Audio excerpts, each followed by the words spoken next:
Live from MMA Fighting Studios, this is Between the Links. And now, your host, Mike Heck. The iconic voice of Esther Lynn welcomes you to a brand new edition of BTL. Thank you for having us on, wherever you have us on. A lot to get to today in the wonderful world of mixed martial arts. We have a UFC pay-per-view this weekend. UFC is back in Canada and Vancouver. We'll talk about that. We'll talk about gimmick fights that the UFC wants to do, but apparently never do, judging conversations, and much more. We have a heck of a matchup this week. Pun completely intended. Let's introduce the combatants first. And some breaking news, at least as of right now. We could see him back on the watch parties this Saturday. So a lot going on. He's a very busy man, but you know him from the MMA Hour, the incredible MMA Fighting social media team, the man with the best theme song in all of MMA. He is New York Rick, Eric Jackman. What's up, man?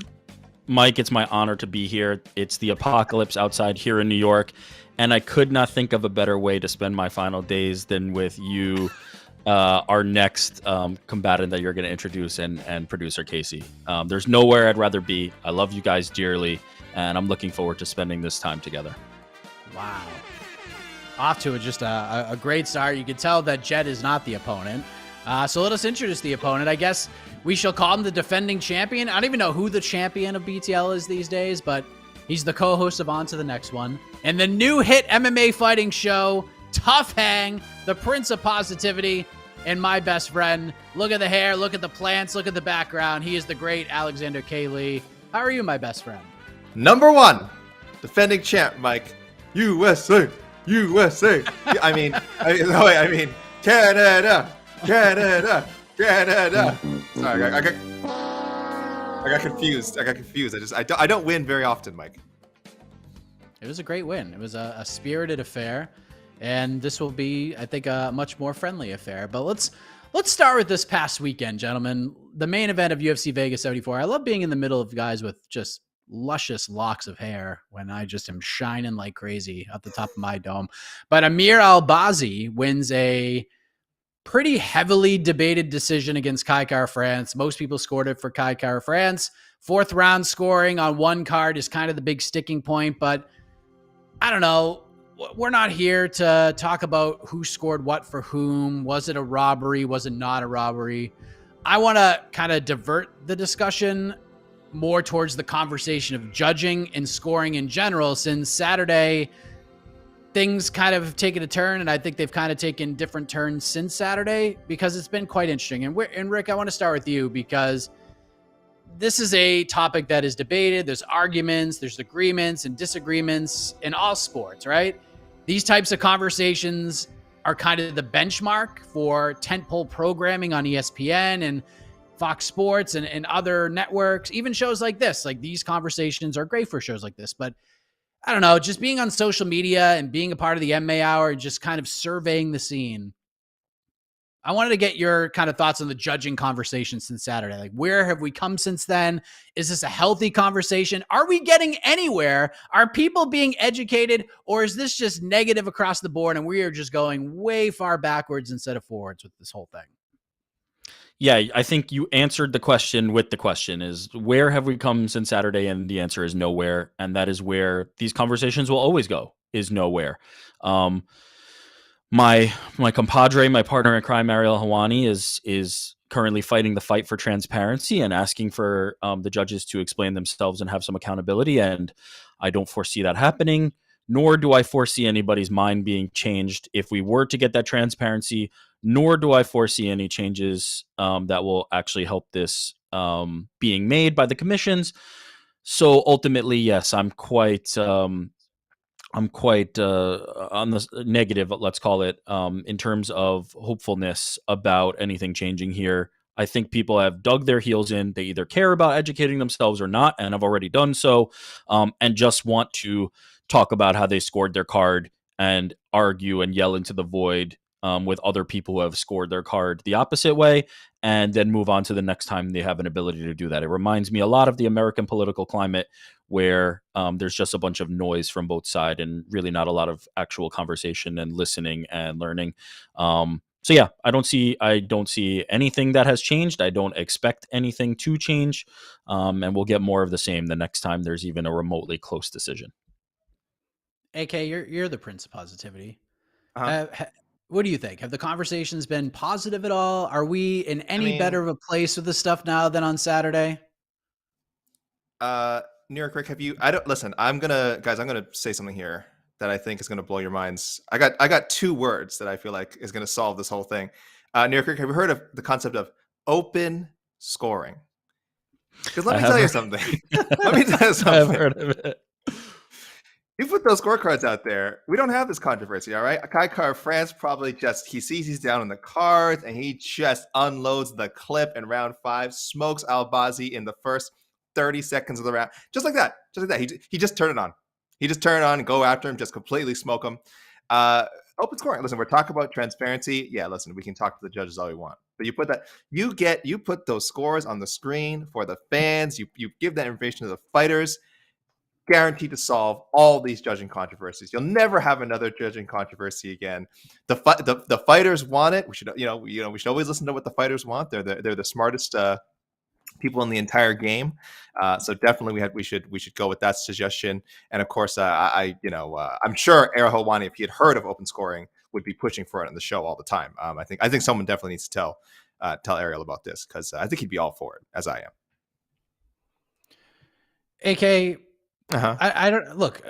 Open scoring to me is just, who knows? It's just going to be more of a negative conversation to me. Like, if people are already, if we see the entire scorecard on social media and all of the backlash came out, can you imagine if we had open scoring in that 4th round and we saw that one judge scored it for Amir Albazi? Twitter would be a nightmare. I would have to just leave Twitter altogether. So. Outside of what we can use to implement to make this better, which, by the way, nothing's going to change anytime soon. No. I guess we're not here to educate. We're here to make MMA a more digestible place here on BTL. What would be your best advice to fans about all of this and how to handle it and scoring, and just so we're not so divisive and angry all the time about it? Yeah. First of all, let me just say, I was obviously being super facetious there about open scoring. I'm actually not against it. We've had this debate ad nauseum on Slack, on social media. You guys talk about it on the MMA Hour all the time. I don't know how many times open scoring has come up after a weekend like this. Same kind of discussions. New York Rick, you've kind of alluded to you talk about it, nothing ever changes. But again, it is a discussion that keeps happening.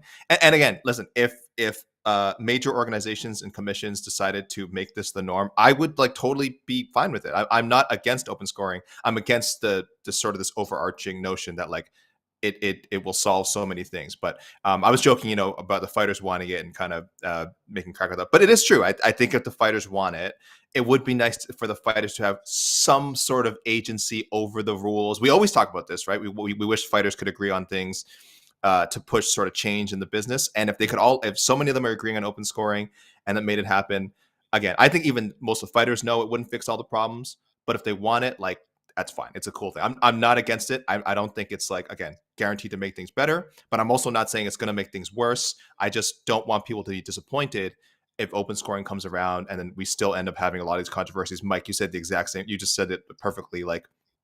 Imagine these conversations that we're having after fights just happening during fights, happening after the 2nd round, 4th round, the middle of the fight. It is what would happen. It is what would happen. And I'm not saying that's bad, but we're just saying, transparency can lead to just as much chaos as it can resolution. So I'm with some people mentioning the comments, changing the scoring system. Again, this has been discussed so many times. Do you do half points? Do you throw out the 10-9 system altogether? So the number one thing for me, if I could wave a magic wand, would definitely be to adjust the scoring system. I would give more points for submission attempts. When I do my robbery reviews, people get really mad at me because under the current rules, I don't give a lot of credit for submission attempts. That's actually why I'm one of the few to have scored round 3 of this fight in question, Albazi versus Cara France. I actually scored it for Cara France because it's hard to gauge how close he actually was to finishing. It looked bad for Cara France, but I actually liked the elbows and the ground and pound that Cara France landed at the end, which for me was more impactful, which is a big part of the criteria. So the fact that I'm even saying this, and I'm sure people are confused, what the hell is this guy talking about, shows that I think we need to adjust it a bit. I just don't think it's suitable for MMA to always prioritize impact, and again, it's not really quote listed this way, damage in the rules, but that's how the rules are now. Let's give more credit to, improving position, effective grappling. It's in there. You are supposed to credit it, but I would put even a heavier emphasis on it. And again, I would really love to change the whole 10-9 thing, but that's where we are now. Other than that, it's just about education, and I hope people, they go into these fights knowing the rules. I know a lot of fighters don't. I know a lot of people in the media don't necessarily fully understand how the scoring is, and you don't have to agree with it, but just kind of understand what the judges are working with here. So I think a little more understanding all around is not a lot to ask for. Rick, what would your advice be? Yeah, so I'm going to discount the idea of like changing rules and things like that, because I believe the spirit of the question is like, what am I telling fans to do, right, Mike? Unless I'm mistaken. So my advice to fans would be to vote with your wallets. It's the voting power that you have. It may not seem that way, but you are actually the UFC's boss. You are actually Endeavor's boss. You are actually anybody whose product that you purchase is boss. You are the customer. You are the consumer. And much like with the conversation about the watered down UFC cards, people are continuing to vote yes with their wallets and say, I continue to like this. Please, can I have some more? And you continue to watch these cards and you continue to pay for the UFC product. And they're not incentivized to change anything. If there's a situation where, because of the lack of accountability when it comes to commissions that oversee UFC fights or Bellator fights or PFL fights, fans are starting to tune out, well, then I think the UFC and other stakeholders like Bellator and PFL will be more inclined to talk to the commissions and actually try to have something changed and make some action. Until the bottom line changes, until the fans vote, until there's some actual net impact that will make the UFC move in a direction, or as I said, Bellator or PFL, because this is not a league specific thing, it will continue to just be noise on Twitter. It will continue to be useless, and fighters will be losing out on money and nothing will change. So my advice to fans is, if you truly care and it isn't just about putting your voice out on Twitter and getting into arguments on Twitter, vote with your wallets. Make sure that people understand, the people with power in this scenario understand that this is not an acceptable outcome. I would encourage the fighters to do the same and make some actual change, create change, be the change you want to see. That is my advice to everybody. And if you just want to sit on the sidelines and not do that, just understand that this is going to happen, and it's probably going to happen on Saturday. There's probably going to be a fight where most people are going to score for one fighter, and then it's going to get scored for the other, because judging and rules and sitting here on top of the mountaintop being like, I know the rules better than you, doesn't mean anything, because it is a subjective thing at the end of the day. Only the three people scoring the fights can determine what is damage. Like, what does it actually mean? What is the definition of damage in certain things? Like, was their angle better than the other person's angle? Why did they score this way? Why did they score this way? Nothing's going to change. So we just need a little bit of acceptance that these close decisions are going to happen. People are going to be pissed. Some people are not. Don't make yourself too angry if you don't need to. That's the way I look at it. So I do want to transition real quick to Amir Albazi, New York Rick, because no matter how people scored this fight, no matter how you placed your bets, none of that matters, and nothing's going to change. Amir Albazi defeats Kai Kara-France via split decision. It's going to be in the history books forever, unless there's some sort of failed drug test or something that gets overturned to a no contest. I'm not saying that's the case, but that's the only way that this result will change. The man wants a title shot next. Will he get his wish? And if not, what is next for Amir Albazi after, even though it's controversial, the biggest win of his career? Yeah, I don't know the answer. I was a little bit confused that Dana White didn't really want to push Royval into that spot. So that makes me think that the door is open for Albazi, or maybe potentially it's an Albazi-Royval fight. But it's something in that range. He's either getting a title shot next or one away after Pantoja and Moreno finish their business. So yeah, he's right there in the mix. It's one fight away, or he could get it next. The fact that Dana White didn't rubber stamp Royval makes me think that the door is wide open for Albazi to kind of make the case or try to slide in there. So yeah, he's close. He's close no matter what. It's going to be one or next. AK, are they going to do Albazi Royval? Does one guy have a lean over the other? Where are we at with this after this past Saturday? Yeah, my best friend, we talked about this a little bit on to the next one. And if it were up to me, I think he would have to go through Royval. my head was hurting as I think you were breaking this down. You presented sort of a number of, not a number, but the kind of the scenario that would have to happen for Albazi to get the next shot. Of course, we've got Moreno and Pantoja coming up. If Pantoja wins, we assume Moreno would not get an immediate rematch. So there you go. I mean, that's a great spot for Albazi to potentially slide into. I think he said he wants to fight in Abu Dhabi. And so it's not out of the realm of possibility. And this is, like, for me, it's a bit surprising because I know going into the card, people who can go check out the preview show, I think I was saying Albazi would have to like get a big finish or a convincing win to even get one, like to be one fight away. I didn't think there's any scenario where he's necessarily getting a title shot in his next fight. But 5-0 in the UFC. He has a reputation as a finisher. He now has an official win in the books over Kai Kara-France, interim title challenger. Was just challenged for that in his last fight. Perennial top 5 contender. I think Albazi probably just bumped him out now. I don't know. I didn't check the official rankings. I don't know if Kara-France like fell out of the top 5 or if Albazi just jumped super high. But yeah, it's distinctly possible. So this was great matchmaking by the UFC. I think this was great work by Albazi's management. They picked just the right guy. Again, it is a bit unfortunate that it wasn't a more definitive performance, even if you somehow scored the fight for Albazi, as 2 of the judges did. I had it actually 48-47 for Kara-France, giving KKF the last 3 rounds. It's a shame that it wasn't more convincing because he is a championship-worthy fighter. He is, he is a obviously high. I think he's legitimately a top 5 flyweight. But man, it sucks, and this kind of ties again to the broader question again. It sucks that just the conversation is all about the robbery and not how. Again, I thought the fight was pretty competitive, even if it wasn't the most visually appealing for Albazi. I thought he landed a lot of good shots in that fight. I thought he wobbled KKF a few times, not like hurt him, but like caught him off balance. And I thought that's might be why the judges gave him some of the rounds they did. So he's worthy of it. Is a very good chance he gets it. I just think, though, boy, the reception to him getting a title fight is going to be ice cold. It'll be good if it happens in Abu Dhabi. I know that's where he wants to go. If it happens somewhere else somehow, boy, he is either going to get booed out of the building or, worse for the UFC, get almost no reaction at all. So I'm still leaning towards him not getting a title fight next. I do think they make him throw down with the raw dog first. So it could happen, but if I'm guessing, if I have to pick one or the other, will he, won't he? I'm going to say it won't. Yeah, I think Pantoja is the key here. If he wins, I think they'll want to turn him around quickly. You could do Albazi in Abu Dhabi. Doesn't matter what the rest of us think. Those fans are going to look at Albazi like he's a freaking superstar. So he'll be over like Rover there. If Moreno wins, he ain't turning around that quick to fight in Abu Dhabi. That's for damn sure. And then Moreno can go ahead and fight the winner. So we'll see what happens. Brandon Royval now number 4, Amir Albazi number 3, according to the UFC rankings. I know Mr. Raw Dog is not happy about that.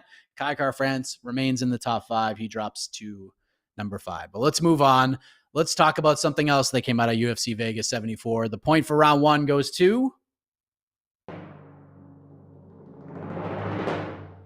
close round. I can't score to 10-10, but New York Rick gets the first point. I'm just glad we have open scoring, so I know where I stand right now. That's good. Thank goodness. That's great. 10 to 9.999. Now I know to crank it up. I know to crank it up, Mike, which I wouldn't have done if I didn't know the score. Twitter is all sorts of angry right now that we already revealed who won the first round. So let's discuss the other thing that came out of UFC Vegas 74. And I'm not talking about anything that happened inside the octagon. Let's talk about the headlines that happened after the event, because Dana White, as he typically does, speaks with the media. Dana was simply asked about what is going on with Jon Jones. That was the question. What's happening with Jon Jones?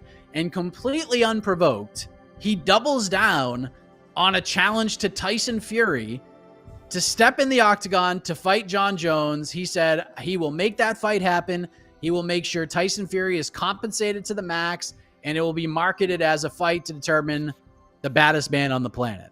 Again, Dana was asked simply about Jon Jones. Tyson Fury's name didn't even come up in the question. This is the road he decided to take. So, AK, it is very difficult to put ourselves in the mind of a man like Dana White, but how do I put this so in the most eloquent way possible? What the hell are we doing here? I I dreaded when this was mentioned before the show, Mike, that we may end up discussing this. I have so little feelings about this fight. I don't. Again, listen, I know I'm supposed to be the prince of positivity, and were this fight to manifest in some way, whether it be Jon Jones going to boxing or Tyson Fury coming to the UFC, which is not going to happen, or some sort of mixed rules bout, I'm sure. Listen. I would get excited about. I would get excited about much like with Aljamain Sterling and Henry Cejudo. You and I are pretty critical of that for a while before that fight was actually booked, and it was booked. We're like, well, let's just lean into what makes this fight interesting. One of the greatest, combat sports athletes of all time, and the number one bantamweight in the world right now. So, Jon Jones, Tyson Fury. I mean, it's even more has even more of an obvious casual appeal. I mean, we're talking about the best heavyweight in boxing of the past decade against. Now we know the number one heavyweight in the UFC right now, and a guy who looks like if he wanted to stick around could probably rattle off 4, 5, 6, 7 title defenses if he wants to, as long as the UFC never booked him against Jailton Almeida. So very intriguing stuff on in theory, but man, having to discuss it publicly. Really, everything with Tyson Fury is just exhausting. This weird Jon Jones non-feud. Is he? I guess he's never going to fight Usyk. It's really just so dull. Following updates. I'm glad we don't cover every Fury Usyk update, because if we did, and I had to write any of those, I would just be clawing my eyes out. It is just mind numbing, and I feel a little bit the same way in the discussion of this. Even fans are smart. I know we joke a lot about bad fans. Sure, there's a segment of bad fans. There's a segment of bad fans in any sport. The majority of combat sports fans are looking at this talk and like, it's not interesting. It's everyone knows in boxing, Tyson Fury would clean Jon Jones's clock. In a straight MMA fight, Jon Jones would clean Tyson Fury's clock. In a mixed rules fight, Jon Jones probably also wins. Like anything that's not just straight boxing. That's it. There's no questions that need to be answered. It'll be fun. It'll be cool to watch. It'll be fun to see, but there's no questions that need to be answered. So what are we doing, Mike? We are having anytime it comes up, I will just say must be a slow news day discussion, because this is just so pointless. I'm not saying not today. This is a great topic for us to talk about on the show. But on the other day where just randomly some post comes up, whether it's on MMAfighting.com or another site, boy, it is just, and again, sometimes I'm the guy writing it. I'm just rolling my eyes and hoping that we move on, and hoping that Jon Jones books this friggin' fight with Steve Miocic or an actual UFC heavyweight so we can stop talking about Tyson Fury. Rick, what is this? Yeah, it's very obvious what's happening here, and it really has very little to do with, it has a little bit to do with Jon Jones, but mostly this is about Francis Ngannou. And this is about the fact that Francis Ngannou and Jon Jones was the fight that everybody wanted and needed to be made, and the UFC tried their best to make it happen and could not do it. Francis Ngannou walks out the door, and we were promised Jon Jones versus Stipe Miocic. These are the types of fights that we at the UFC do, and now they're having trouble making that fight. And so they don't have another solution. The possible solutions are, now you start to hear about, wow, Sergey Pavlovich is going to fill in and fight Jon Jones. And everybody kind of groans and says, is that really the fight? Do I really care? That's not what I expected for Jon Jones. Because now we're on our third option for Jon Jones, right? Now it was Francis Ngannou, and then it was Stipe Miocic, and now it's potentially Sergey, and everybody's going, well, this isn't the Jon Jones return that I wanted. And quite frankly, I imagine Jon Jones is thinking this is not the Jon Jones return I wanted. So Dana White's doing a little bit of a magic trick where all the actual real options are kind of out the window, and there's no motion and nobody cares about those, that now he's pivoting to, hey, look at this shiny object over here, which is talking about a fantasy fight that will never happen between Jon Jones and Tyson Fury. And hey, if you really want to see who's the baddest man on the planet, come over here. And he will never come over here. And Tyson Fury's having trouble doing his own fights in boxing. So yeah, this is a bit of every party kind of using each other for leverage and distracting from the fact that when Francis Ngannou went out the door, the number of options for Jon Jones became extremely limited, and they're having trouble making a fight for Jon Jones. Look, guys, I think we can all agree MMA can be a weird sport, and combat sports can be very strange. Like we talk on the show all the time how much we enjoy Fight Circus and the fact that they try weird things, and we kind of get into it. We enjoy weird things. And this idea would do incredibly well on pay-per-view, regardless of how we think this fight would play out.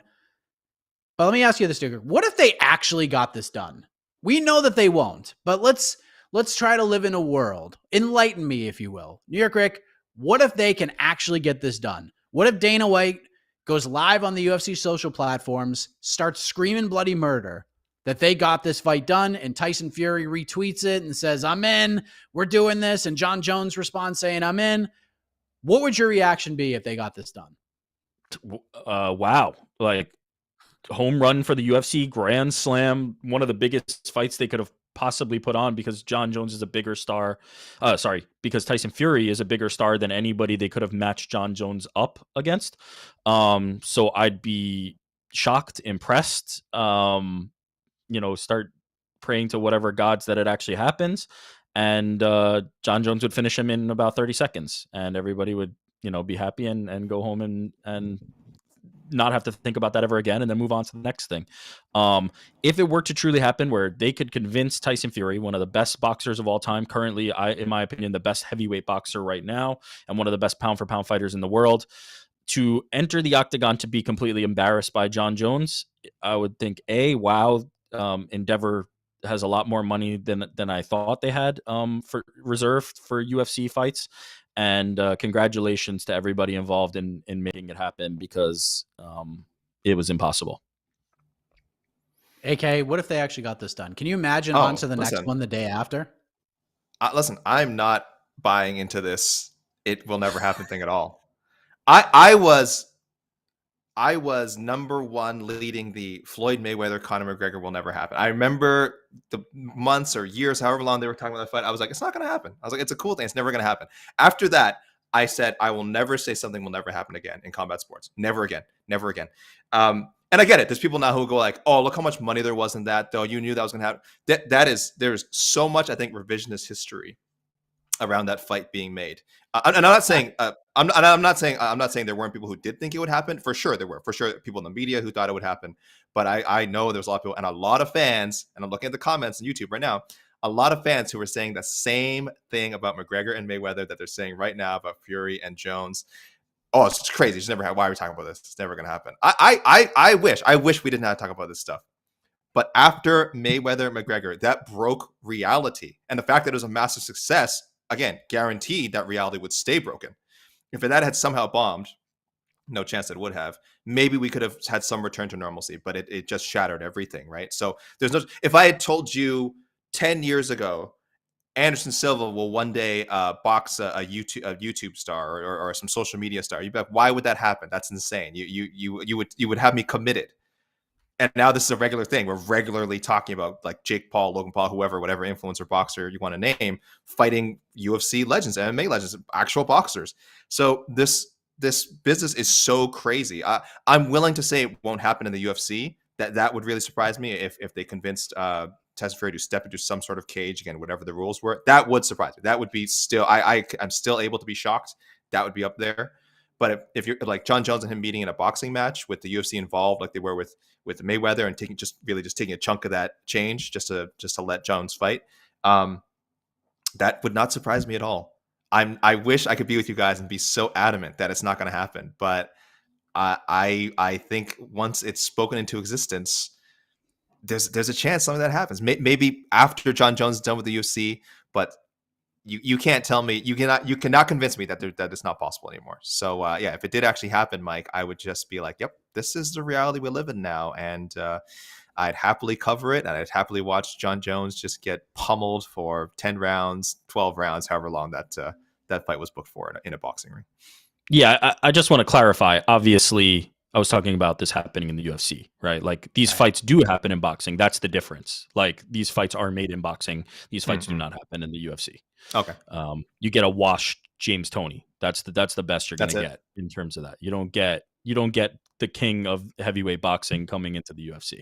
But if I guarantee Jon Jones will be up for a boxing match with Tyson Fury based on that payday, but I don't think that's going to happen either, but I'd be less shocked. But yes, I'm talking specifically about the idea of Tyson Fury undefeated in his prime walking into a cage to be completely have his pants pulled down.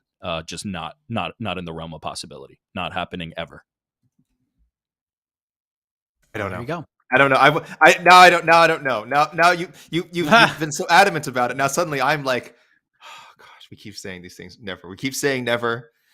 Yeah, highly unlikely. Wouldn't bet on it. But gosh, never is such a strong word. Well, let's move on to things that are definitely going to happen. UFC 289 is going to happen on Saturday, and that's where we're going now. So the point for round 2 goes to...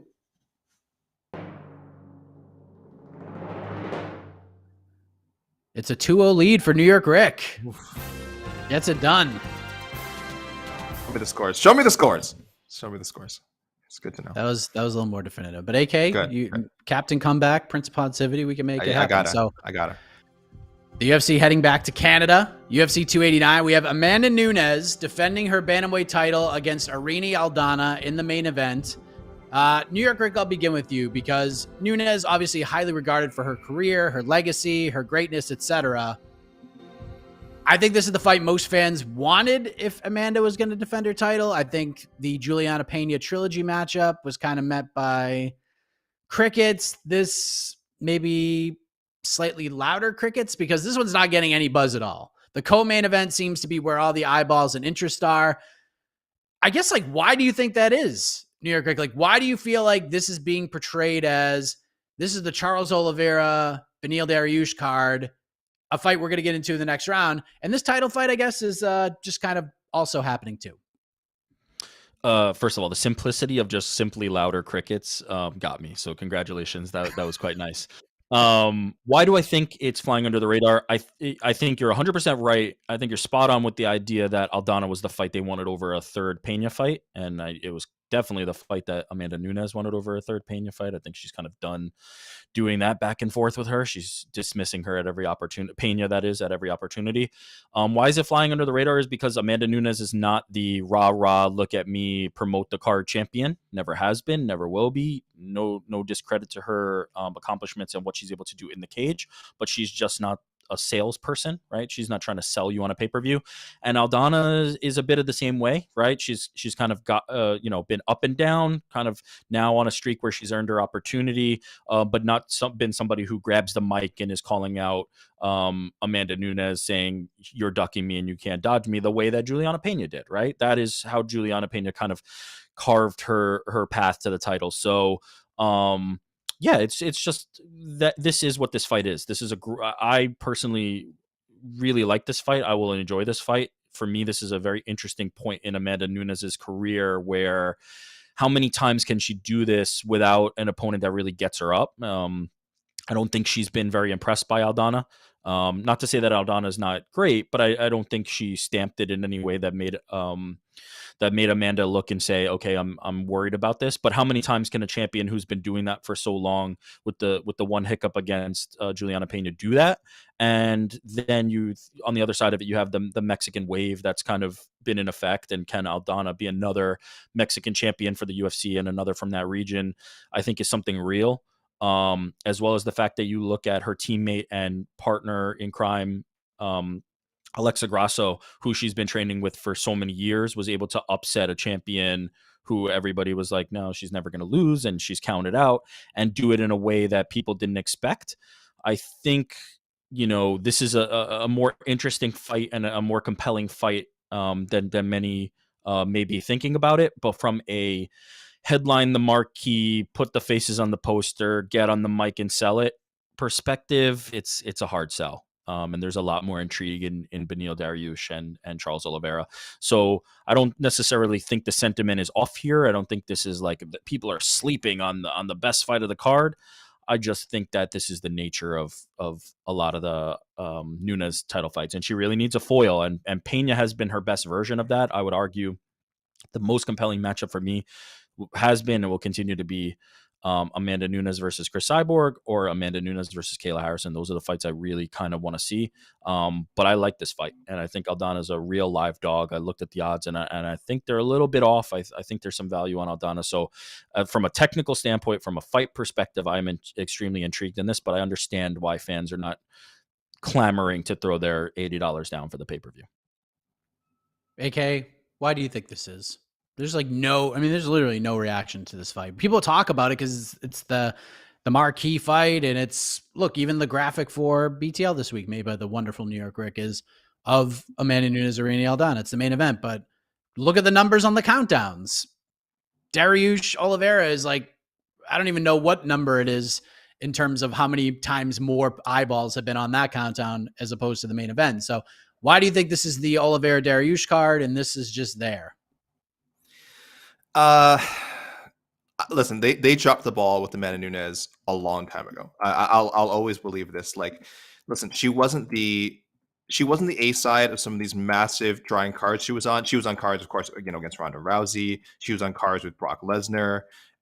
She's on cards she's been on cards with massive names. But when she won the title, it was like a million, bought pay-per-view. And then she fought Ronda. That was like a million buys. So there was a big chance to do something with all these eyeballs that were on her, even though, again, I know she wasn't the star.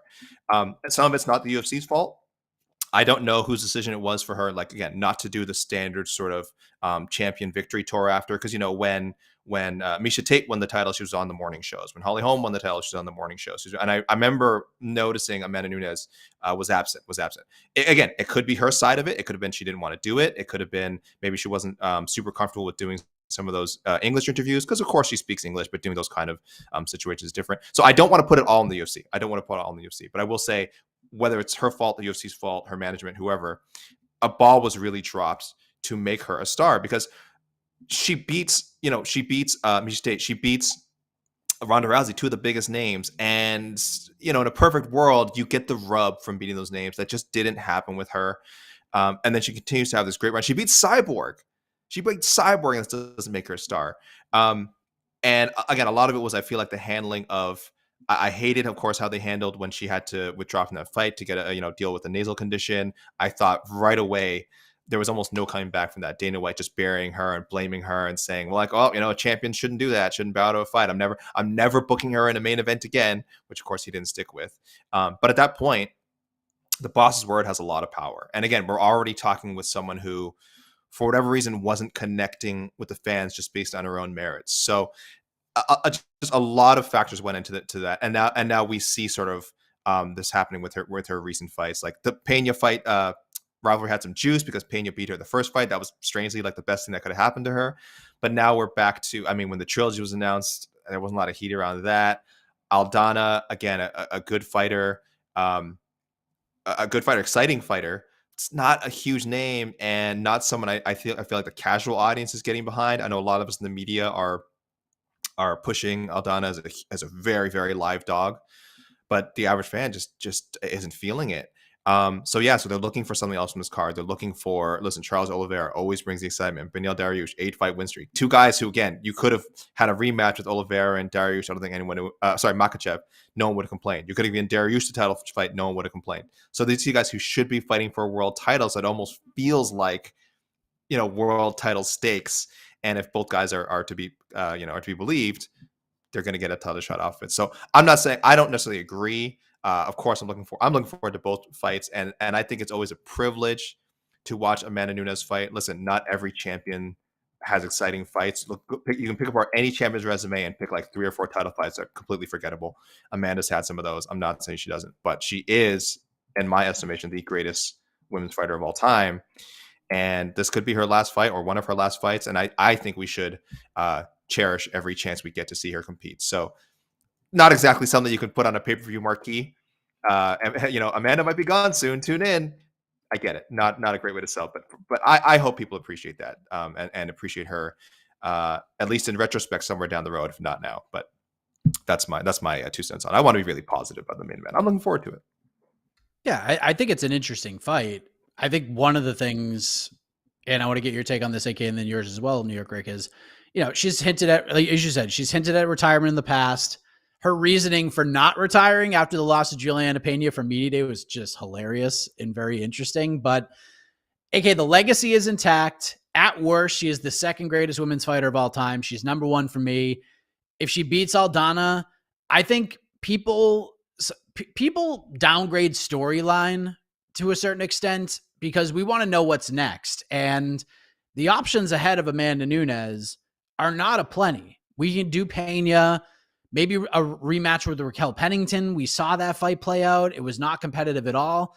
And then from there, it's like, do we do Holly Holm again if she beats Mayra Bueno Silva? Like, there's just no division here. So like, what else is there for Amanda Nunes? Like, if she beats Irene Aldana, like, what else can she do? That, I think that kind of hurts this as well, because if Irene wins, there's more questions, and we'll talk about that in a second as well. But there just doesn't seem to be like anything really interesting that's realistic for Amanda Nunes after this fight.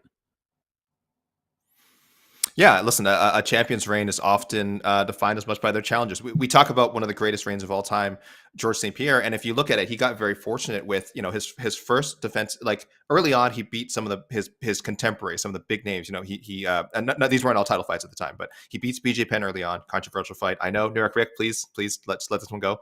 Beats BJ Penn in their first fight. He beats Sean Shirk. He beats Matt Hughes. And then, so he gets the big names out of the way. And then again, ideally, as he's doing this, you know, you have the welterweight division coming up and being built up. And then you have challengers, you have guys in other promotions succeeding. Like he gets to fight like Jake Shields later in his career. And that was a huge fight because Jake Shields was on a huge unbeaten streak, Strikeforce champion.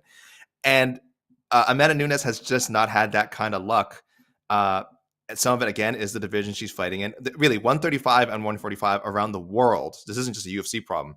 It's not a super strong division. There's that threshold of, if you're an athletic woman at 135, 145, 155 and up, there's a very good chance you're pursuing other sports and not MMA. This is why there's such a drop off in the heavier women's division. And same with the heavier men's divisions. You can look at light heavyweight and heavyweight. We joke about the lack of depth in those divisions all the time. If you're someone in that range and you're healthy and you're a good athlete, you're probably going to pursue other sports, just better money. So that's a huge problem that Amanda has faced, is that while she's knocking off Holly Holm, Miesha Tate, Ronda Rousey, these huge names, there wasn't a lot going on as far as contender development. And she can't control that. The UFC can't control that. And that is why now we are stuck in the situation where we're talking about a Raquel Pennington rematch after this, possibly, that nobody really wants to see.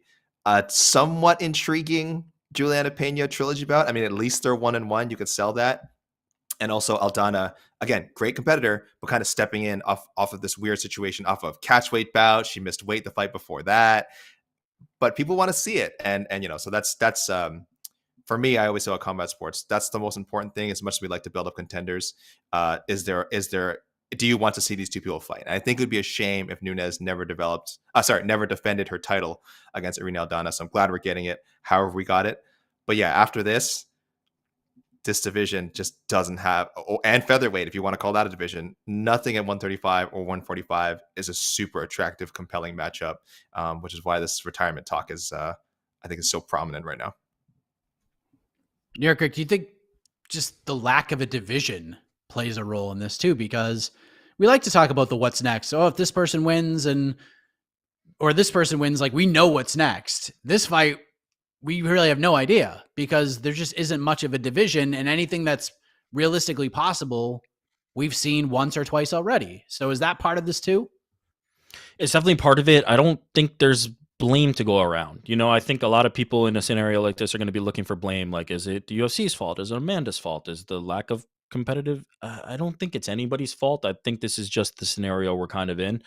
Amanda Nunes reminds me of certain fighters from the past. She reminds me of Stipe Miocic in the fact that she never really was one who wanted to do the things presented to her and take the spotlight and grab it. She just wanted to go away, live her life, and then come back and fight. And that's not a way to sell lots of pay-per-views. That's a way to be a great long-reigning champion and be a great fighter, but that's not a way to make yourself a marketable, bankable star. And she reminds me of Demetrius Johnson, in the sense that she's been clearing out her division for a long time, and we're just running out of compelling matchups and the most interesting fights for her outside of the UFC. To be quite frank, like, I think it would be a good split between her and the UFC. Like, I think there's much more interesting things for her outside of it, and I think there's better opportunities for her outside of it. And then you look at the UFC, who kind of like reluctantly has to make her headline pay-per-views where they know that they're not going to potentially sell very well, when in reality it'll probably be better in a co-main slot underneath a different title fight. It doesn't seem like the right fit, and it doesn't seem like the right timing. Like, I think the nobody's to blame, and we're just in the scenario that we're in, where there's not compelling matchups for her. when they do climb the mountaintop, she dispatches of them relatively easily, and then we move on. And it reminds me of Demetrius Johnson, where it might just be that this is just the wrong time and the wrong division, and maybe it's time to look elsewhere. So yeah, whether it's retirement, I feel weird about the retirement conversation, because I feel like it's almost retirement just because there's not a challenge because of how good she is and how good she is of dispatching of those number one contenders. But I think there are challenges out there. I wouldn't mind seeing Cyborg run back. I like the Kayla Harrison fight. I really like the Kayla Harrison fight. And I would love to see her up against those competitions. So I don't think it's that there's a lack of available competition in the MMA landscape. I just think the UFC at this moment is not the right place. And I would like to see Amanda Nunes doing something else, if I'm being honest. And quite frankly, I don't know if the UFC gets enough out of an Amanda Nunes headlined pay-per-view that they can continue to do this and make it make business sense. So maybe it's time for a clean split and figure something else, because she's holding 2 division belts that are not going to draw any money on pay-per-view.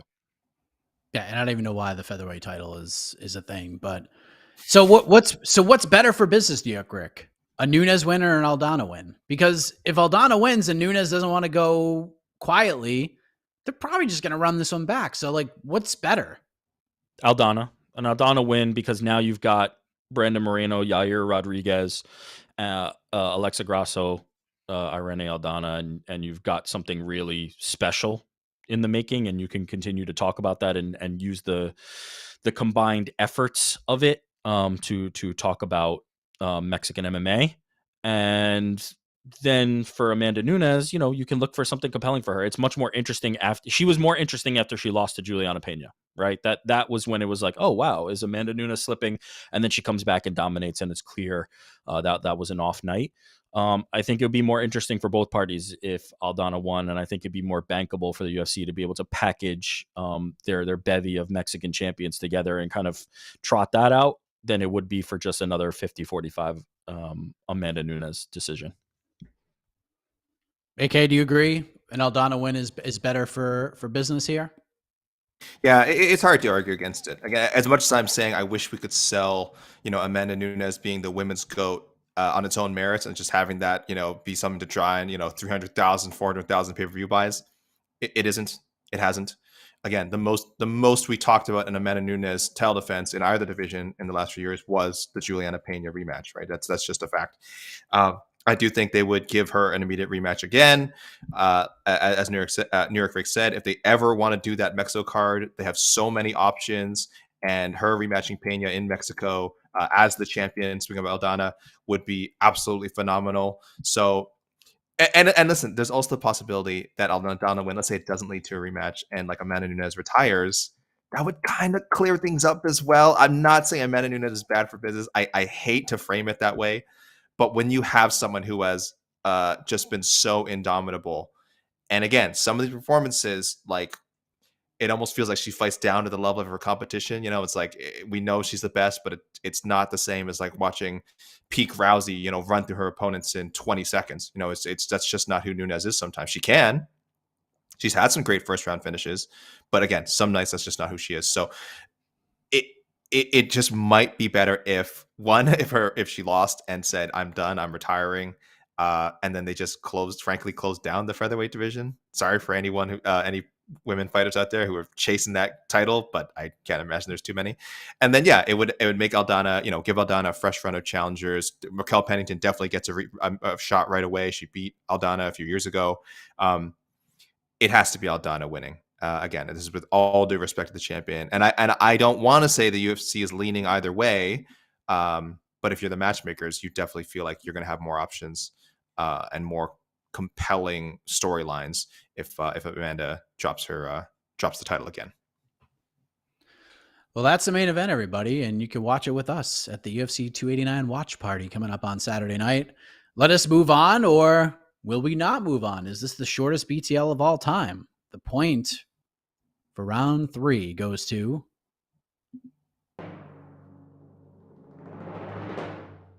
the Prince of Positivity. He's on the board. It's 2-1. It's the open scoring, Mike. No coasting. You can't coast. Coasting. You can't coast. You cannot coast. Well, let's go to the people's main event of Saturday, the co-main event. Charles Oliveira, the former lightweight champion of the world, taking on Beneil Dariush. And I want to throw back to a question that headlined Heck of a Morning this morning, because I think it's a fair question to ask, AK. Kind of a two-parter, because there's just so many interesting storylines and things that can happen here. But Beneil Dariush has done more than enough to get a title shot here. This fight probably should not even be happening. Dariush should just be going ahead and fighting Islam Makhachev for the belt in October. But this fight is, in fact, happening on Saturday. Does Dariush have the most to lose on Saturday of anybody else on this entire card? And is Saturday do or die for his title hopes at 155? Because remember, this is not Bellator. This is not the PFL where you can come back next season. This is the UFC. And if he loses this fight to Charles Oliveira, how detrimental is this to him in his run at a title? I'm hesitant to say he has the most to lose. I still want to say Nunes losing the world championship would mean something. I get it. I know people are saying, well, whether she wins or loses, her legacy is set. She's the greatest. But it's a world title. It's a world title. I do think she still cares about it. I don't think any champion ever gets tired of like defending their title. They might get worn out from the wear and tear of being on top and everyone gunning for you, but I'll still say losing the world title, there's no bigger stakes than that, regardless of whether Amanda Nunes' legacy is set in stone. So I'll put it below that, but I understand why the question is asked. And the other reason I'm going to say Nunes' loss will be worse, because I am optimistic no matter what happens to Beneil Dariush on Saturday, it will not remove him from the lightweight equation. Whether he gets finished the first round, whether he loses a lopsided decision, whether he loses a competitive decision, whatever it may be, I want to believe he's built up enough currency with the UFC. Let me say, I had no problem with him getting skipped over for the Volkanovski fight, not because he didn't deserve it. I would have loved to see Dariush get the title shot, but for me, it's like when you can make a super fight happen, you just do it. Like if the timing is right, the timing was right for Volkanovski, Makhachev. I know people would said like, oh, couldn't we have seen Makhachev defend it a few more times first and fight Volkanovski in a real super fight between two, long reigning champions? And yeah, that would have been great. But this is combat sports. You can't really futz around with it. So it's a miracle, I think, that fight was booked on, fight night. No hits in between. We got to see in October. It was a great fight. Whoever you thought won, it's a great fight. So I'm glad that happened. Sucks for Dariush. And it'll suck for Dariush big time if he loses to Charles Oliveira. Because yes, it pushes him back. But I don't think it removes him. I don't think the UFC is just like waiting to see Beneil lose, then go like, oh, thank gosh, like we don't have to talk about this guy again. In the contender picture, we can factor him out. He's a great company guy. He's puts on exciting fights. Again, no complaints. The infamous, I'll fight 10 times again if I have to earn a title shot. I'm sure that UFC loves that. And the good thing is, I don't think they'll make him do that. I actually think he's at the level where if he loses, obviously he's nowhere close to number one contender, but he's already on the short list. He's on the short list, and if something happens, they'll throw him in. We've seen people get title fights off of losses before, if they were able to step in as a replacement.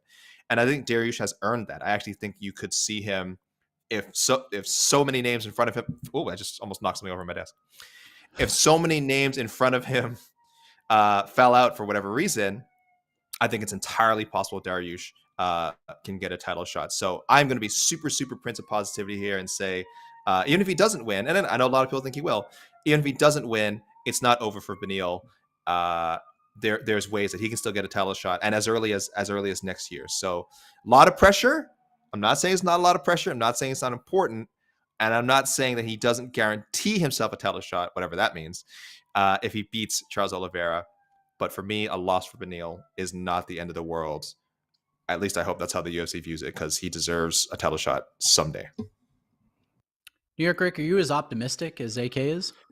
No, not even close. A loss for Beneil would be absolutely catastrophic. He would not get a title shot as far as I can see in the immediate future. There's a lot of names that have headlined cards before. Like they are making a fight between Justin Gaethje and Dustin Poirier for an artificial belt. To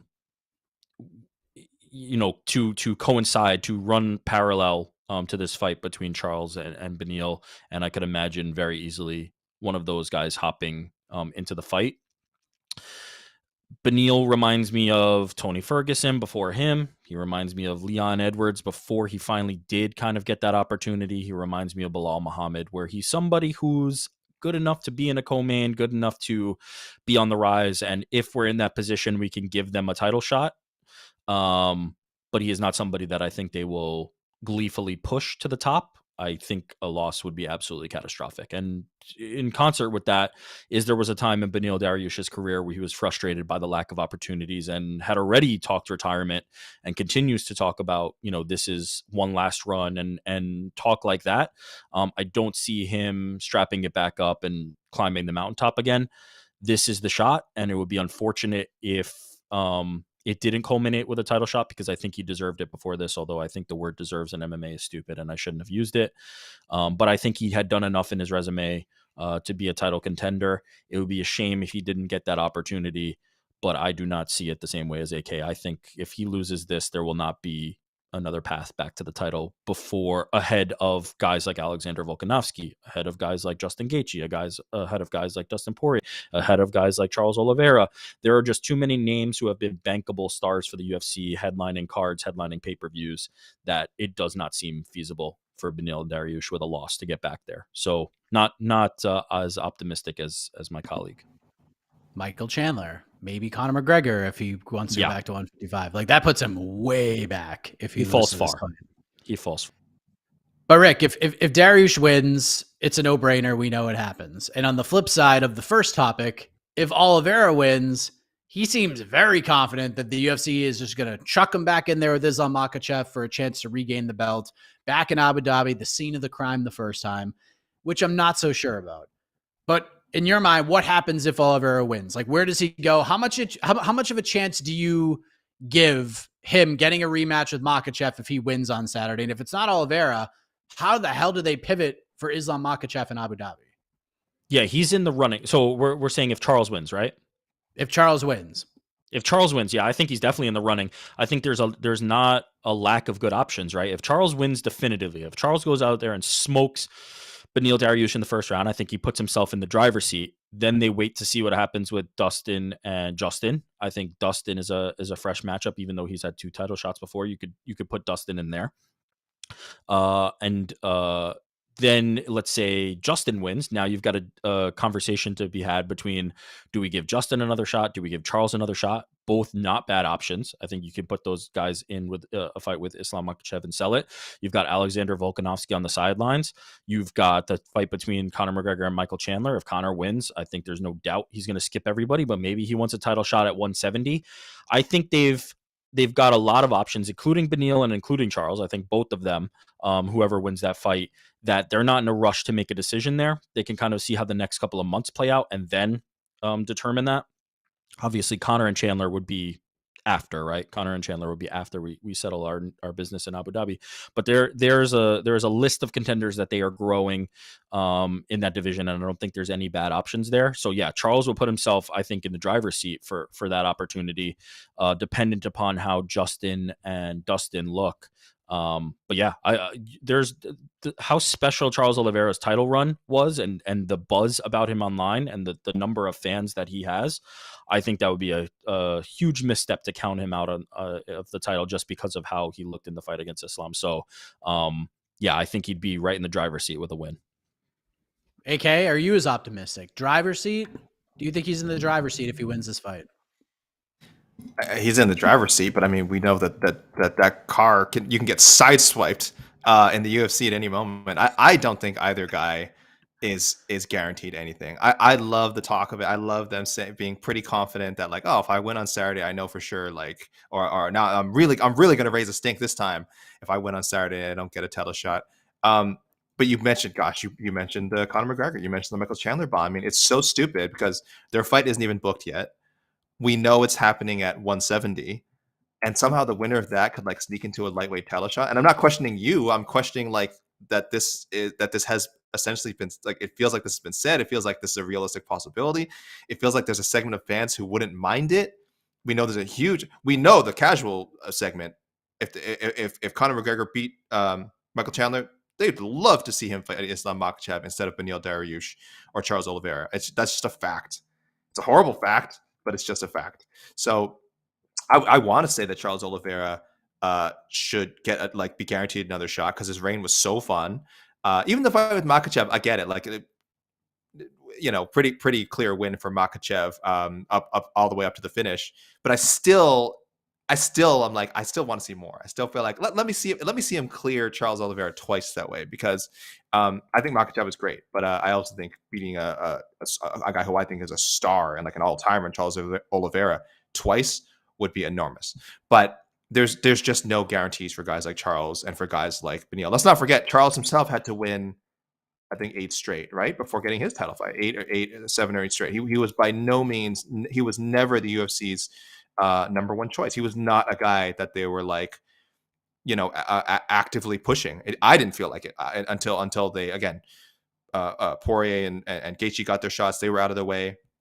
And then he later got to defend against them. But they were the first choice guys, just as they are over Beneil. So, like I said, as optimistic as I am that Beneil could get a title shot down the road, and Charles still could get a rematch down the road, I don't know if anything puts them above, again, a guy like McGregor if he gets that win, assuming that fight happens, that fight with Chandler happens within a reasonable amount of time. So, me, guys, trying to be positive here, but got to be a little bit realistic.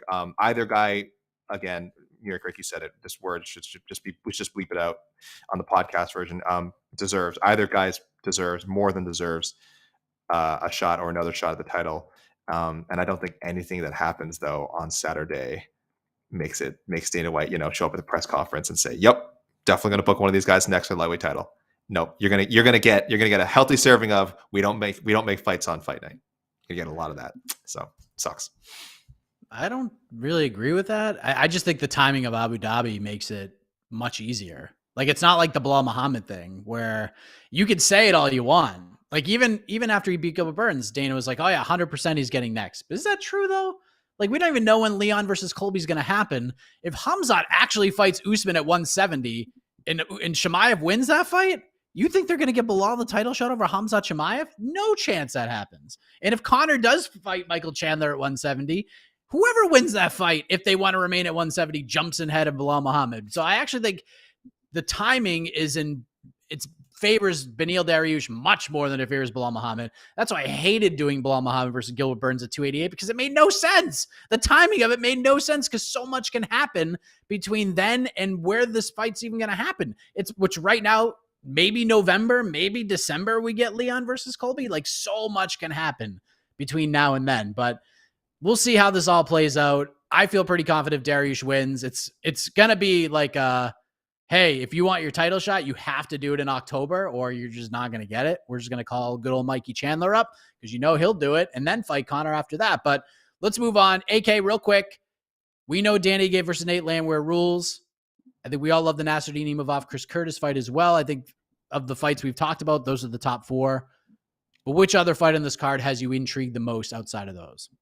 Man, I'm super intrigued by Miranda Maverick and Jasmine Jasudavicius. I don't have a great gauge for where Jasmine is as a prospect, as it were. She's not like super young and age wise. She is obviously in MMA mileage. Doesn't have a ton of experience there. But I think anyone who's watched her, and again, maybe there's a little Canadian bias here. We're kind of always looking for that next sort of Canadian standout. We've got quite a few competing on Saturday who I hope have long, lengthy careers as professionals. But again, she's in one of the divisions I think there's a lot of room for upward mobility. I haven't seen the odds. I assume she's I'll take a quick glance. I assume she's a pretty healthy She's a pretty sizable dog. She's a pretty Miranda Maverick. And that's understandable. Listen, Miranda Maverick, as inconsistent as she's been, is super young and has fought really good names. It's not like she's inconsistent because she's just, having middling results against the bottom half of the 125 division. She's already fought some really good names, a few people who we think could be future champions, and that doesn't remove her from that conversation. I think a lot of people still like her chances. So, but that's what I want to see. Because I think Jasudavicius, I think she's only 1-1 so far, but I like what I've seen from her for the most part, and I think this is a legitimate test for Maverick.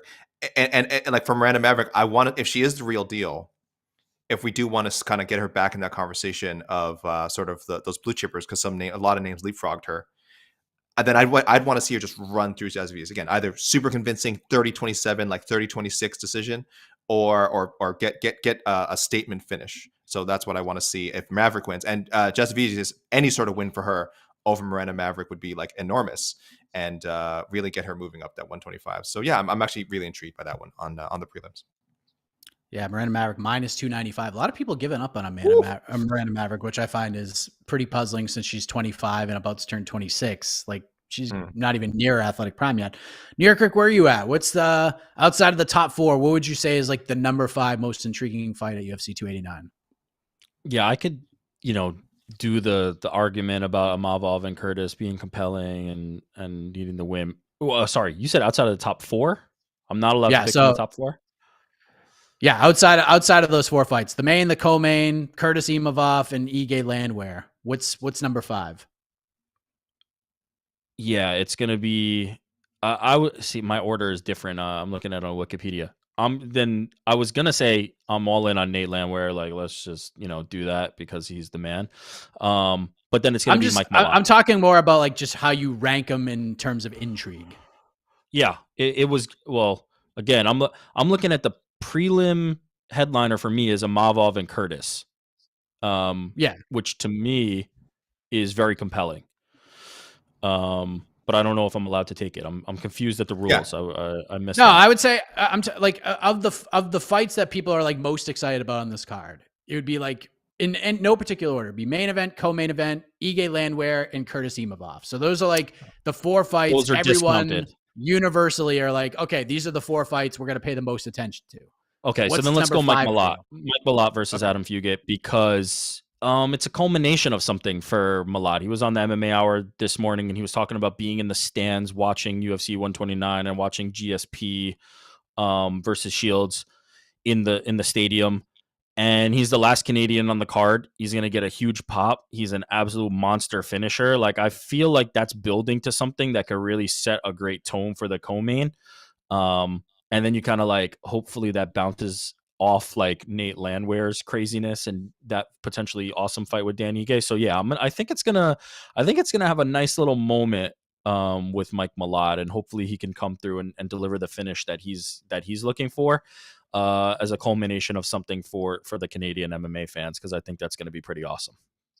Yeah, Mike, I was going to say, if you want to make it easier for us, you should have said, what is your favorite fight featuring a Canadian? Because then that would have been outside of with apologies to David Dvorak, Stephen Urqueg, and Belbuta and Maria Oliveira. You could have just said, what's the best fight featuring a Canadian? Because there you go. That would have given us, it still would have had a few options.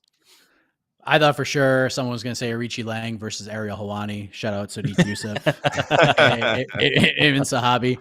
But yeah, that's UFC 289. We'll talk more about that tomorrow. Preview show, weigh-in show. Jose Youngs is in the Great White North in Vancouver, bringing you all the coverage. Press conference later on today. We'll get you ready. So the point for round 4 goes to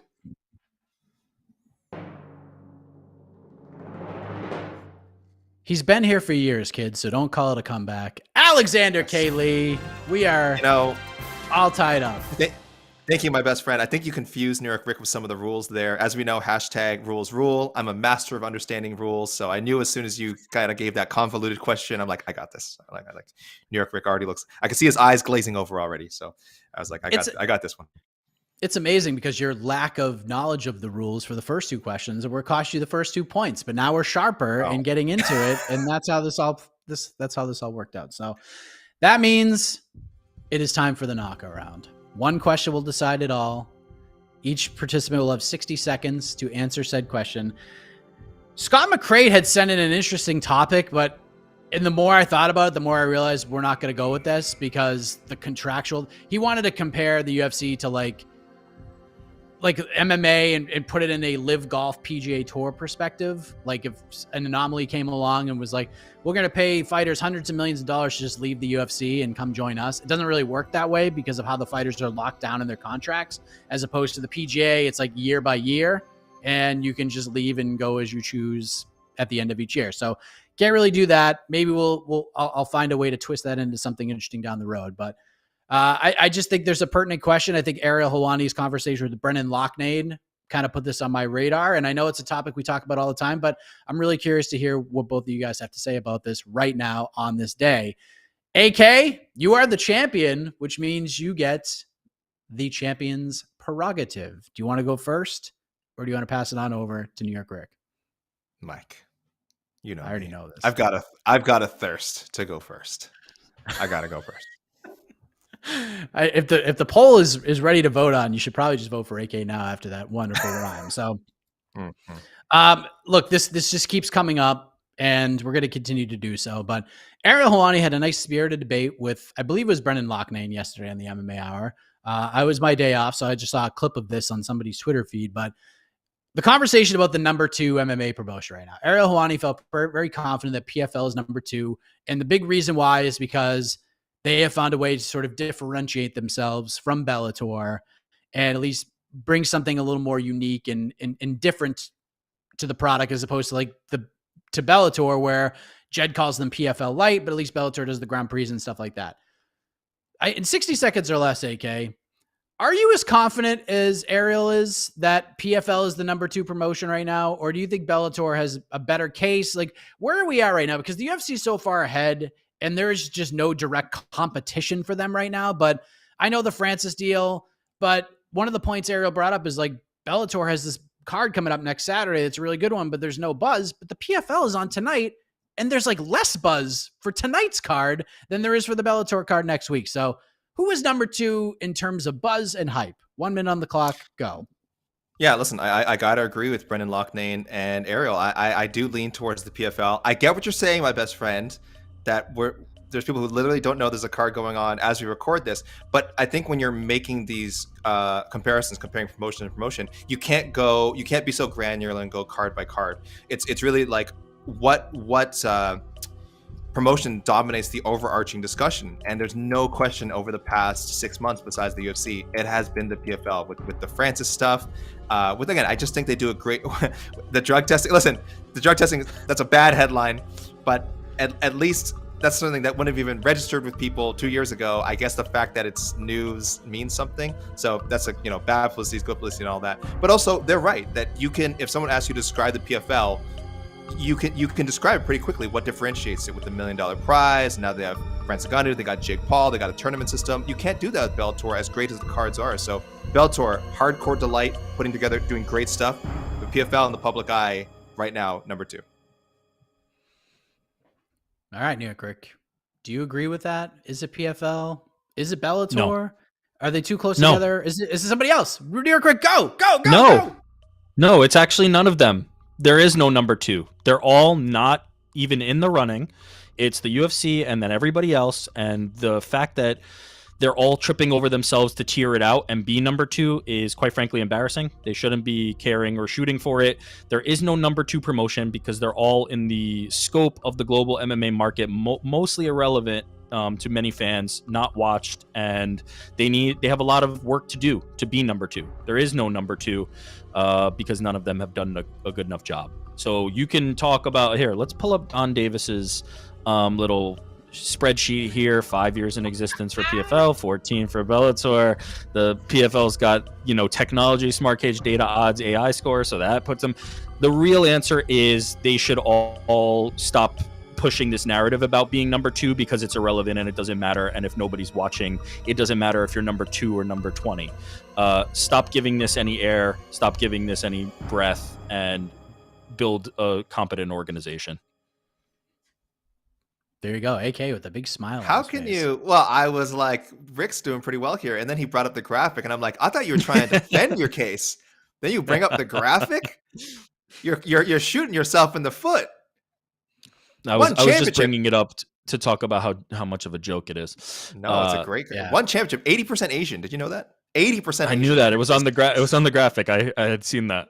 25 countries in the PFL, but God, one championship. There's just so many MMA debates that I just don't want to have and don't care about. Well, you've come to the right show. You've come to the right show, New York Rick, because no, I want to debate you about them, but I don't want to debate the actual content of it. I don't want to debate who's number 2, but I want to have a debate with you about debating who's number 2. Does that make sense? It's meta. That makes a lot of sense. I would hope our viewers and listeners feel the same way. Yeah. We should have Rick on last week's show as a special guest analyst to break down the graphic, because we brought the graphic up and spent like 35 minutes on the graphic last week. It was my favorite segment in the history of the show. I've never seen Bellator do anything like that. I'll tell you that much. I've never seen Bellator do anything like that. And if Scott Coker if I see a graphic like that on Scott Coker's Twitter page, I'm gonna lose my shit. Like I might just fall to the floor and I might just leave. I might just leave the sport altogether. Is there like a trophy or something that when they have finally proven their case that they're number 2, does somebody like send them something? Like, what is the point of this? Explain it to me. What happens at that point? Listen, I have learned now that I've become a hardcore football fan over the last like 10 months. I've realized there's all these like lower tier trophies that like get celebrated. Shout outs West Ham winning the Europa Conference League trophy, their first trophy in 46 years, something like that. And I realized like these like are, and I'm not being facetious now. Like, it does weirdly mean something to be in the running when you know you have zero chance of ever, winning that top trophy, Champions League, which is happening on Saturday.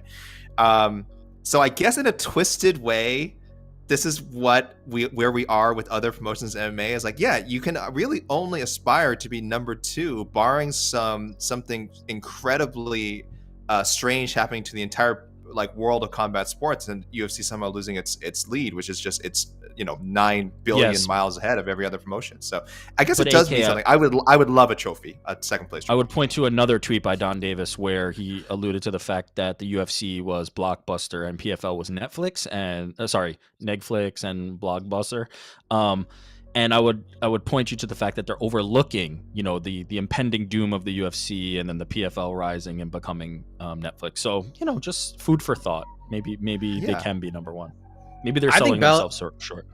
I think Bellator's number 2 by process of elimination right now because they're the only ones just sitting back, letting all these other promotions just put out graphics and fake numbers and figures. So I think they win by proxy. So congratulations, they're not Bellator. above it. Number 2. They're not above it, Mike. They're not above it. Come on. They got to get in the mud.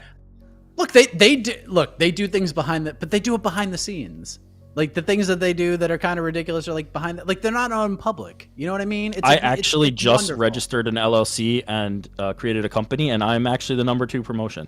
I have founded it and started it, and I've decided. Wow. I'm going to put out my graphic tomorrow. It's happening. I wish there was a promotion out there that just called themselves like number 2 MMA.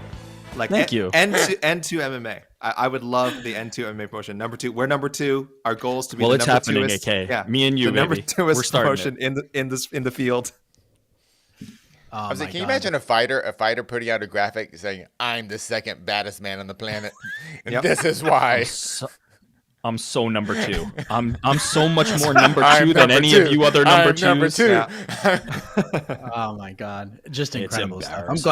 I'm glad this thing had enough legs to carry over into a second week. So Casey is here, which means the votes are probably tallied.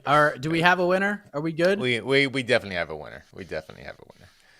All right. Your winner today with 57% of the votes is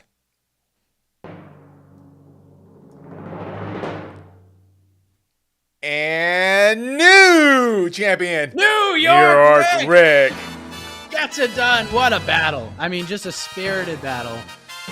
New York Rick gets the victory. AK, it's better to have won a championship than to have never won one at all. I just want to say the difference between number 2, me, and number 3 is huge. I just want to make that clear. I am number 2 by a mile. I just want that to be clear. Definitively number 2. Unbelievable. There let's see. I hear you. He did it. He did it already? All right. New York Rick, congratulations. I know how much this means to you. Why don't you tell the folks how much it means to you and what you want to talk about? It means a lot. Thank you for having me, Mike. More than anything, obviously the voting was rigged and shouldn't have gone to me. AK had a much better performance, and I'm kind of disappointed in the fans, as I have always been. There's been a lot of these in a row that I've won, and don't think I deserved any of them.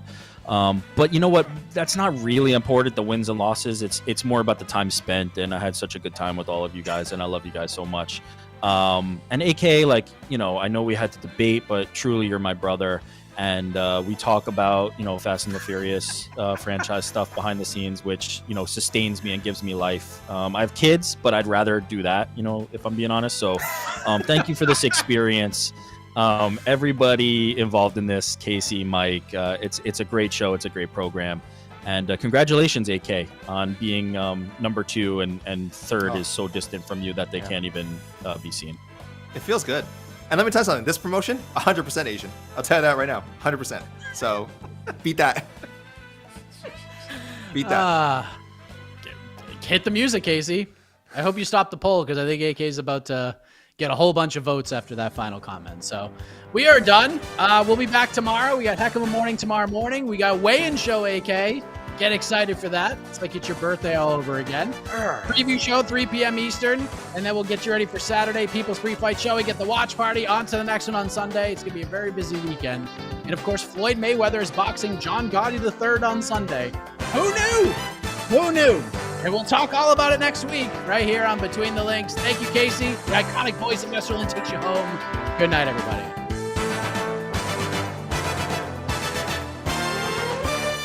This has been Between the Links, an MMA fighting production on the Vox Media Network.